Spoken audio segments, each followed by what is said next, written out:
Me either. And maybe I'm wrong, but I think that you twist the expression at the title of your lecture, mockumentary, from this expression, ironic film. I'm not sure that they are the same thing. Ironic film and mockumentary. And you said about these two books about mockumentary. I think I know one, Jane Russell. I think was the first one. And you said that you don't agree with her definition of mockumentary. That for you, and I agree, it's too simple. That says that, well, mockumentary is a fiction film that pretends to be a documentary. You don't agree with that, me neither. But you showed us two examples exactly. That is exactly what you said that you don't agree with. That's Dave Hollisman diary and the girl who has been raped. And that is a fiction film that pretends to be a documentary. So my question, in fact, are two questions. So mockumentary and fiction and ironic film are both the same thing or are different things. Ironic film that includes maybe fiction film and mockumentary that is only about documentary that pretends to be fiction film. Second one, why these two examples of fiction film that pretends to be documentary? Okay.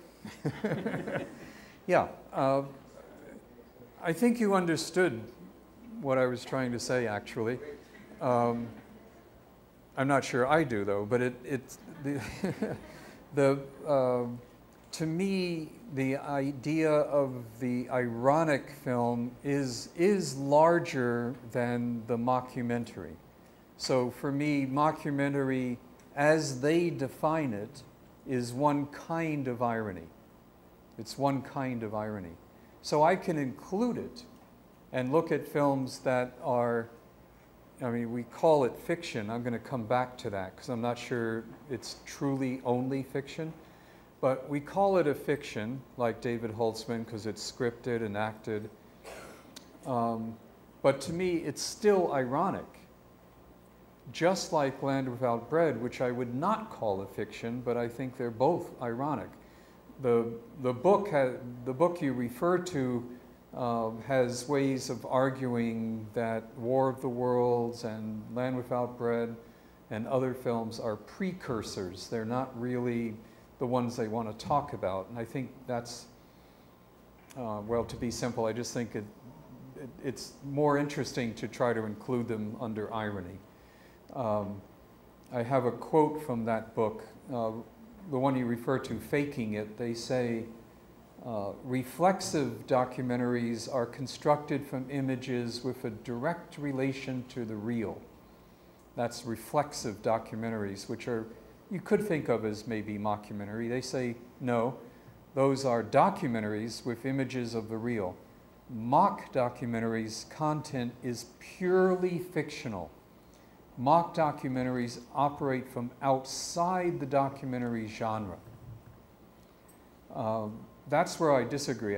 I think they can, if they're ironic, they could be inside or outside, but they make use of conventions to make us aware of that statement, you know, that what we're seeing is not representing that which it stands, what it stands for would represent.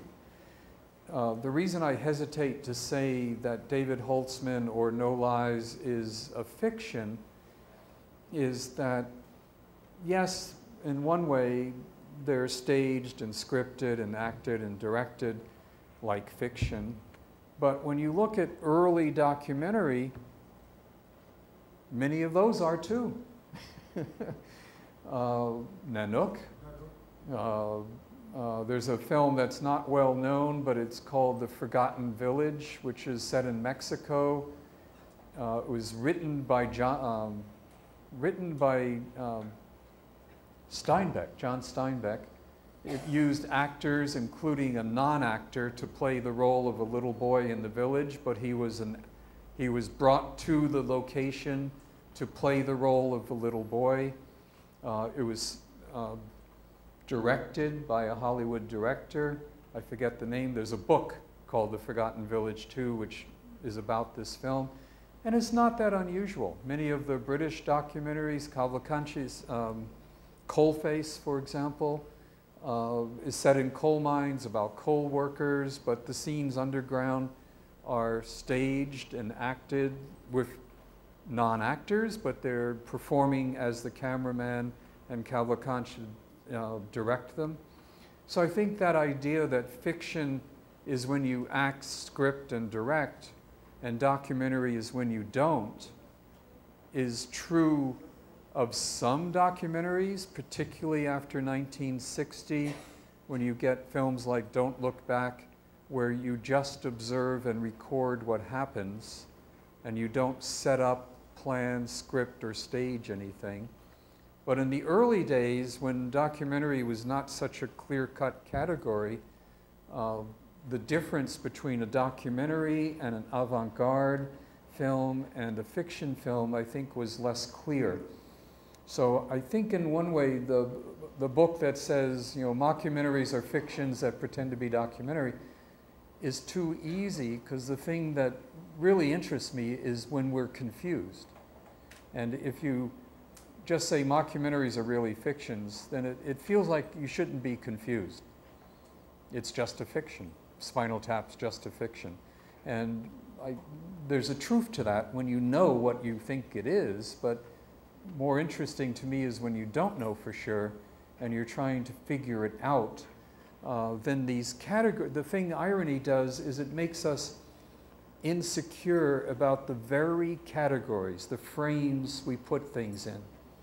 You know, cognitive psychology talks about schemata as ways in which, as we process experience, we put it into categories.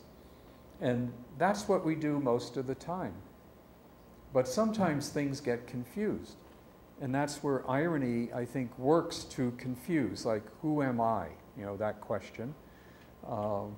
In another book by Arthur Koestler, who is better known for his novels, he argues that scientific creativity, artistic imagination, and humor all involve thinking you're in one kind of box, one kind of category, and you make a leap into a different one. And that can lead to insight and discovery. It can, with humor, be a form of irony. But it's where you think you're doing one thing, and, you know, like scientists who discovered the structure of DNA, they thought all molecules had to be in a line. You know, you have carbon, carbon, carbon, carbon, or whatever. It was a kind of, you know, just insight. It wasn't like logic of, let's see, A, B, C. It was insight. We say, wait a minute, what if it twists? What if it twists? Ah. And there are two strands twisted around each other. Oh, you know, suddenly that made sense of things they could not understand. And it just came to them after hard work, not out of the blue, but after hard work, boing, there's suddenly a new way of seeing it, boing. And I think that's the kind of thing irony does that mockumentaries often do, but I think it's just one way of doing it. Bom, então nós vamos encerrar, que já passamos a hora. Eu só gostaria de lembrar então que amanhã nós continuamos com a palestra, aí o foco vai ser efetivamente o documentário, Vozes da Representação, a narrativa documentária. Esperamos que vamos ver se a gente consegue a tradução simultânea para todo mundo ouvir de maneira mais relaxada. E eu gostaria então de agradecer mais uma vez a presença do Bill Nichols. Obrigado.